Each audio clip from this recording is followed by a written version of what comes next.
Hello dear student, welcome back to my YouTube channel कसबी mathematics classes. तो कैसे आप सब लोग? आई होप आप सभी लोग अच्छे होंगे। तो इस वीडियो में हम पढ़ेंगे क्लास 12th का चैप्टर नंबर 6 की एक्सरसाइज 6.5 का क्वेश्चन नंबर 23। इससे प्रीवियस क्वेश्चन प्रीवियस वीडियो में हो चुके हैं और जैसे कि मैंने पहले भी बोला है कि ये क्वेश्चन बहुत ही इंपॉर्टेंट होता है और एग्ज़ाम में 6 मार्क्स में क्वेश्चन के आने के पूरे चांसेस होते हैं। ओके, तो आप इन क्वेश्चंस को अच्छे से कीजिए। ओके, अब देखिए जो आपका ये क्वेश्चन नंबर 23 है। तो क्वेश्चन क्या है? सिद्ध कीजिए कि आर त्रिज्या के गोले के अंतर्गत विशालतम शंकु का आयतन गोले के आयतन का 8/27 होता है। ठीक है, तो सबसे पहले क्वेश्चन को देखिए कि क्वेश्चन क्या कह रहा है। सिद्ध कीजिए कि आर त्रिज्या के अंतर्गत, आर त्रिज्या के गोले, तो इट्स मीन आपको एक दे रखा है यहाँ पे सर्कल। तो आप एक सर्कल ड्रॉ कर लीजिए। सर्कल ड्रॉ कर दिया, आप अच्छे से पेंसिल से ड्रॉ कीजिएगा। तो एक सर्कल ड्रॉ कर दिया और इसकी जो रेडियस है वो है आर। ठीक है, सपोज दैट यहाँ पे इसका सेंटर है और यहाँ से यहाँ तक हो गया ये आर। ओके, और ये बीच में है ओ। तो ये है एक सर्कल और इसकी रेडियस है आर। तो ये तो हमको गिवन है, तो हम लिख लेते हैं सबसे पहले जो हमारे पास गिवन है क्वेश्चन में। तो गोले की जो रेडियस है, गोले की त्रिज्या इक्वल्स टू आर, ये हमको कांस्टेंट गिवन है। ठीक है, क्योंकि जो क्वेश्चन में हमको गिवन होता है वो कांस्टेंट होता है हमारे पास। तो गोले की त्रिज्या इक्वल्स टू आर, ये हमको कांस्टेंट गिवन है। और नेक्स्ट है कि गोले के अंतर्गत विशालतम शंकु का आयतन। इट मीन्स जो ये सर्कल है तो इसके अंतर्गत विशालतम शंकु का आयतन, जो एक शंकु बनेगा जो उसका आयतन होगा वो विशालतम होगा। ठीक है, तो इसके अंदर अगर हम एक शंकु को ड्रॉ करते हैं यहाँ पे से, तो उसको कैसे करेंगे? सपोज दैट ऐसे ऐसे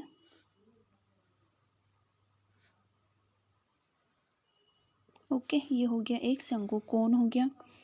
आपको ये अच्छे से ड्रॉ करना है, ABC, इसको हम नाम दे देते हैं।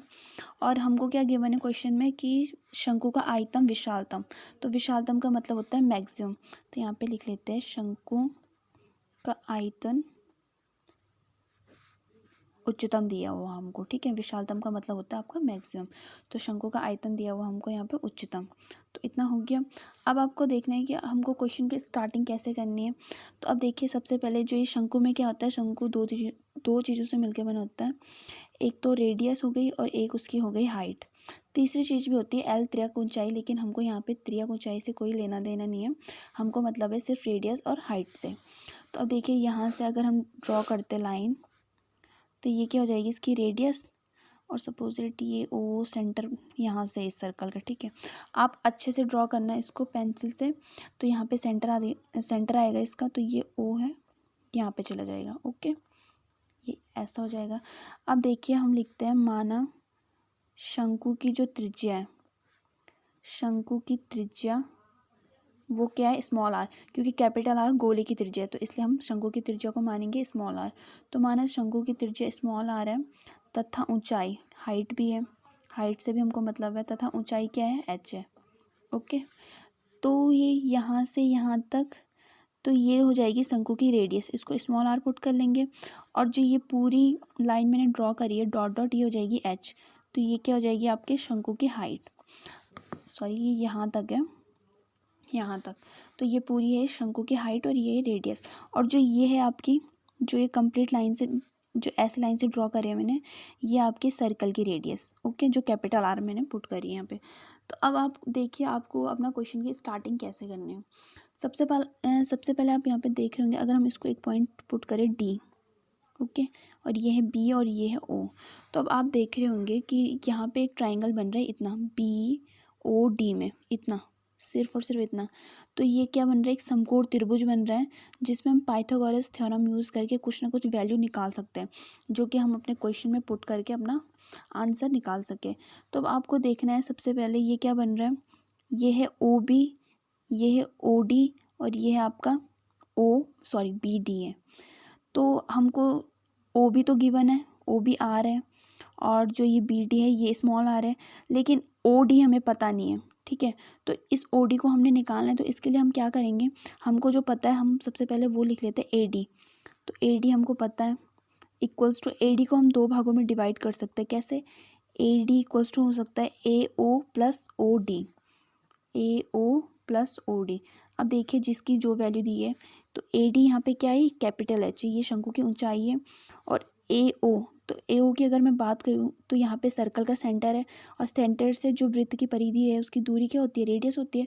तो ए ओ इसकी हो जाएगी रेडियस, तो सर्कल की रेडियस है capital R plus O D, और ओ डी हमने यहाँ पे फाइंड करना है इसको, ठीक है। ये वाली साइड हमने फाइंड करनी है, तो इसको ओ डी पुट कर लेंगे। तो ओ डी यहाँ पे क्या आ जाएगा आपका, H minus R. Okay, H minus R आ गया आपका ओ डी। अब हमारे पास तीनों साइड की क्या है, वैल्यूज़ पता है। तो हम क्या करेंगे, अब यहाँ पे पाइथागोरस थ्योरम को यूज़ करेंगे। तो लिखते हैं समकोण त्रिभुज बी ओ डी में पाइथागोरस थ्योरम से, पाइथागोरस प्रमेय से।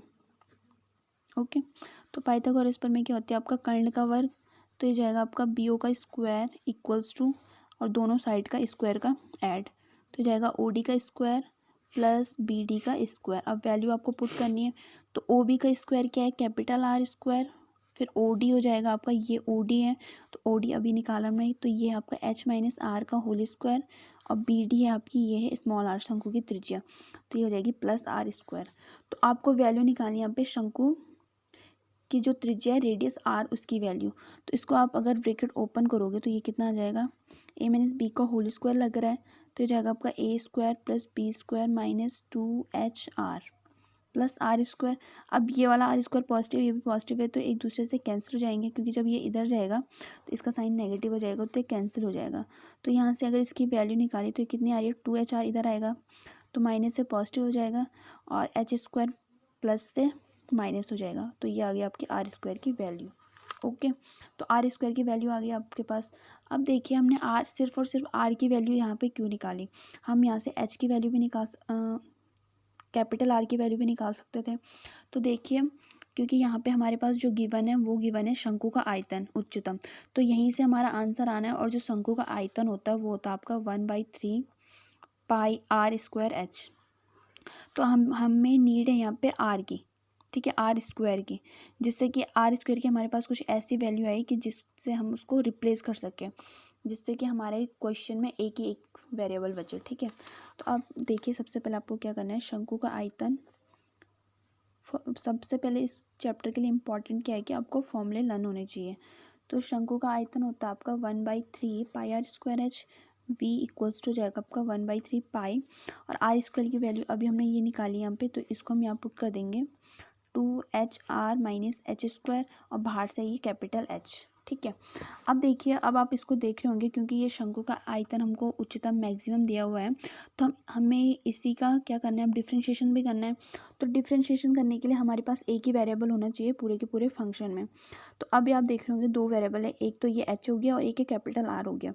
लेकिन आपको पता है कि जो कैपिटल आर है वो हमारे पास क्या है, कॉन्स्टेंट गिवन है, क्योंकि वो गोले की त्रिज्या है और गोले की त्रिज्या है कॉन्स्टेंट।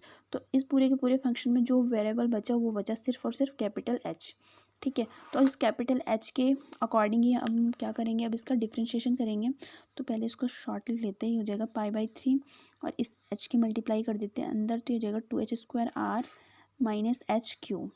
ओके, अब क्या लिखेंगे, अब एच के अकॉर्डिंग इसका डिफ्रेंशिएशन करेंगे। तो differentiation with respect to H, तो ये जाएगा आपका dB/dh। इतना आप लिख भी सकते हो कि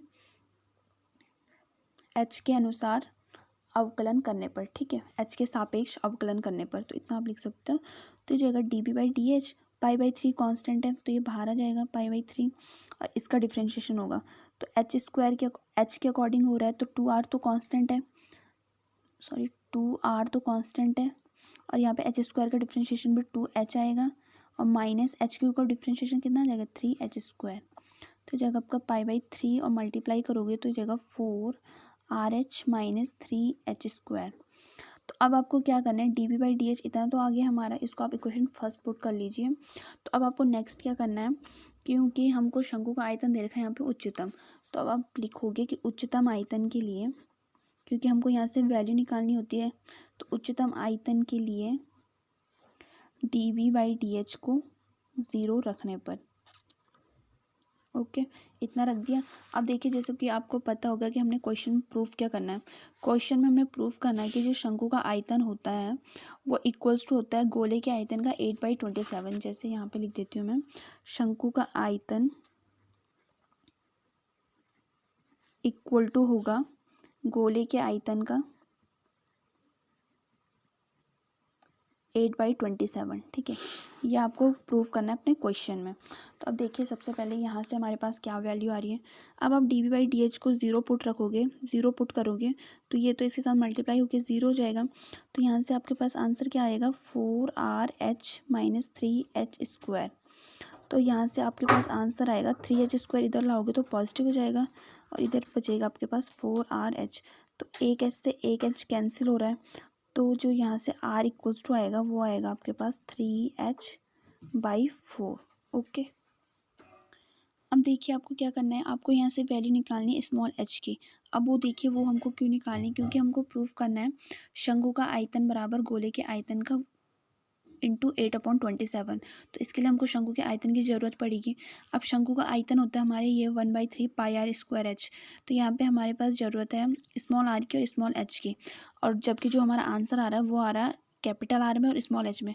तो यहाँ से हमको वैल्यू किसकी निकालनी पड़ेगी, h की वैल्यू निकालनी पड़ेगी कि हम h की वैल्यू को यहाँ पुट कर रहे हैं और तब जाके अपना आंसर प्रूव कर सके। तो h की वैल्यू निकालनी है तो ये आ जाएगी, ये 4 ऊपर r के साथ मल्टीप्लाई में चले जाएगा। तो ये हो जाएगा आपका 4r/3। तो ये आ गया आपका मल्टीप्लाई करके। ठीक है, h की वैल्यू आ गई। अब पीछे से जो मैंने कॉपी करा है शंकु का आयतन, तो ये हमारे पास 1/3 πr²h। तो हमने पीछे क्या करा था कि r² की वैल्यू को भी रिप्लेस किया था, तब जाके हमारा आया था 2hr माइनस h², और फिर h की मल्टीप्लाई अंदर करके ये आया हमारे पास कंप्लीट। तो पीछे से हमने h की वैल्यू क्या निकाली है, 4r/3। अब इस वैल्यू को पुट करेंगे हम इधर इक्वेशन में। ठीक है, तब जाके ही हम अपना आंसर प्रूव कर सकते हैं। तो ये जाएगा आपका v इक्वल्स टू, इसको π/3 पुट करोगे तो ये हो जाएगा आपका 2r, तो h²। ठीक है, तो इसका स्क्वायर करना है आपको। तो 4 का स्क्वायर होता है 16, r² और 3 का होता है 9। इसको रखिए ब्रैकेट में और फिर h³ करना है, तो इसका क्यूब करोगे आप तो ये हो जाएगा आपका 64r³ माइनस 27। ओके, एक वन टाइम इसका स्क्वायर करना है और वन टाइम इसका क्यूब करना है अकॉर्डिंग टू फॉर्मूला। तो इतना आ गया आपका। तो अब आपको क्या करना है, अब आपको देखना है कि हमारे पास, क्योंकि शंकु का आयतन इक्वल्स टू आपको प्रूफ करना है 8/27 इंटू गोले का आयतन। और गोले का आयतन आपको पता होगा कि क्या होता है, गोले का आयतन होता है आपका 4/3 πr³। अब ये कैपिटल R मैंने क्यों लिया है, क्योंकि जो हमारे पास गोले की जो त्रिज्या वो क्या है, पीछे कैपिटल R है। तो अब आपको ये प्रूव करके लाना है 8/27 इंटू 4/3 πr³। ओके, तो अब सबसे पहले क्या करिए कि ब्रैकेट ओपन करिए, जैसे जैसे जो कैंसिल हो रहा है उससे एक दूसरे से कैंसिल करिए। तो जाएगा 16 × 2 32 r³/9 माइनस 64 r³/27। तो सबसे पहले देखिए आपको अगर कुछ कॉमन मिल रहा है तो आप उसको कॉमन भी ले सकते हो। ठीक है, तो इस अगर आप इस 3 की मल्टीप्लाई को अंदर कर लो तो ये क्या हो रहा है आपका पाई और 32 r³, ये तो हो रहा है आपका 27 माइनस 64 r³। 27 इंटू 3, इसकी मल्टीप्लाई मत कीजिए क्योंकि इसको हमको 27 यहाँ से क्या करना है कि कॉमन बाहर लेके आना है। ठीक है, क्योंकि हमारे आंसर में 8/27 हमको रिक्वायर्ड है। तो आप यहाँ से 27 लाइए बाहर कॉमन, तो जगह आपका फिर π/27। देखिए यहाँ से हमने 27 कॉमन ले लिया, तो अंदर जो बचेगा वो क्या बचेगा, यहाँ लिख देती हूँ मैं। जब 27 कॉमन लेंगे तो अंदर बचेगा आपका 32 r³ माइनस 64 r³/3। ठीक है, 27 कॉमन ले दिया हमने। और यहाँ से क्या है कि आपका 4 भी यहाँ से कॉमन आ रहा है, तो आप इसको 4 को भी कॉमन ले सकते हो। तो ये आ जाएगा 4 बाहर आ जाएगा, तो ये क्या हो जाएगा आपका 4 8 ज़ा 32, 8 r³ माइनस, और ये हो जाएगा आपका 16 r³/3। अब आपको क्या करना है, ये हर समान करना है इधर। तो ये π/27 तो ऐसे ही रहेगा, 4 भी आ जाएगा आपका बाहर। और यहाँ से आपको एक टर्म और भी कॉमन मिल रही है, वो मिल रही है 8, तो 8 भी कॉमन ले दो। ठीक है, कॉमन निकाल लो बाहर, तो अंदर बच जाएगा आपका r³ माइनस 2r³। तो इसको आप हर समान करोगे तो ये क्या आएगा 3, सॉरी यहाँ पे 2 है ना, तो ये जाएगा आपका 2 एक सेकेंड, यहाँ पे सिर्फ बचेगा आपका आर क्यूब। तो जब आप इसको हर समान करोगे तो ये 3r³ हो जाएगा माइनस, और यहाँ पे आपका बचा है 2r³, क्योंकि आप ऐसा कॉमन लोगे ना, जब π/27 × 4 × 8 भी आपने कॉमन लिया है तो अंदर क्या बचेगा, r³ माइनस 2r³/3 इतना बचेगा आपको। तो अब आपको हर समान करना है, 3r³ माइनस 2r³/3 हो जाएगा।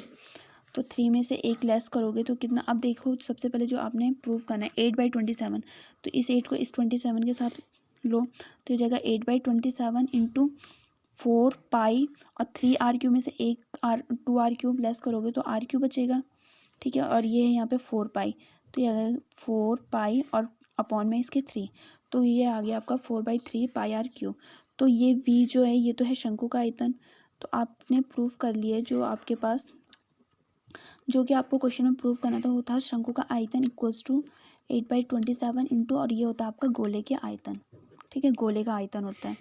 तो ये हो गया आपका प्रूफ आंसर। ओके, अब आपको नेक्स्ट क्या करना है कि ये इतना तो हमारे पास सिर्फ उतना था कि जो कोई हमको प्रूव करना था। नेक्स्ट आपको करना है जो आपने पीछे डिफरेंशिएशन करके निकाला है, ये इक्वेशन फर्स्ट इसको हमने पुट करा है, इसको अब डबल डेरिवेटिव करना है, क्योंकि शंकु का आयतन मैक्सिमम दिया है और मैक्सिमम के लिए कि जो डबल डेरिवेटिव होता है वो क्या होना चाहिए, नेगेटिव। तो सबसे पहले मैं यहाँ पे ये लिख लेती हूँ dB/dh इक्वेशन फर्स्ट, ठीक है। तो ये कि आपके π/3 × 4RH - h³, okay, sorry 3h² है, 3h²। अब इसका आपको डबल डेरिवेटिव करना है, तो ये जाएगा आपका d2b/dh², π/3 कांस्टेंट है, बाहर आ जाएगा। h के अकॉर्डिंग हम डिफ्रेंशिएशन कर रहे हैं तो ये 4r कांस्टेंट है, बाहर आ जाएगा, और h² का हो जाएगा 2h, तो 3 × 2h हो जाएगा 6h। ओके, तो अब आपको क्या करना है, π/3 इंटू हो जाएगा 4r माइनस 6h, h की आपने वैल्यू निकाली है पीछे, ठीक है, ये 4r/3 वैल्यू है इसकी, तो इसको आप पुट करोगे, h की वैल्यू है आपकी 4r/3। तो यहाँ पे अगर आप h की वैल्यू पुट करोगे तो 6 × 4 कितना हो जाएगा, 24, तो जाएगा 24r/3। अब आप यहाँ पे हर समान करोगे तो ये जाएगा π/3 इंटू, ये जाएगा 4 3 12, और 12 माइनस 24 है तो ये आ जाएगा -12r/3। तो अब क्योंकि आप देख रहे होंगे कि एक पॉजिटिव और एक नेगेटिव, तो प्लस इंटू माइनस कितना आएगा आपका, माइनस आएगा। तो यहाँ पे जो d2b/dh² है आपका वो आ रहा है आपका नेगेटिव। इट मीन्स जो शंकु का आयतन है वो क्या है, मैक्सिमम है, और हमारा क्वेश्चन क्या हो गया, एकदम सही प्रूव हो चुका है। ओके, तो ये क्वेश्चन नंबर 23 तो हो गया आपका प्रूव, और ये क्वेश्चन बहुत ही इंपॉर्टेंट है, एग्जाम्स में बहुत बार आता है 6 मार्क्स में, तो आप इसकी प्रैक्टिस अच्छे से कीजिएगा। Okay, thank you so much.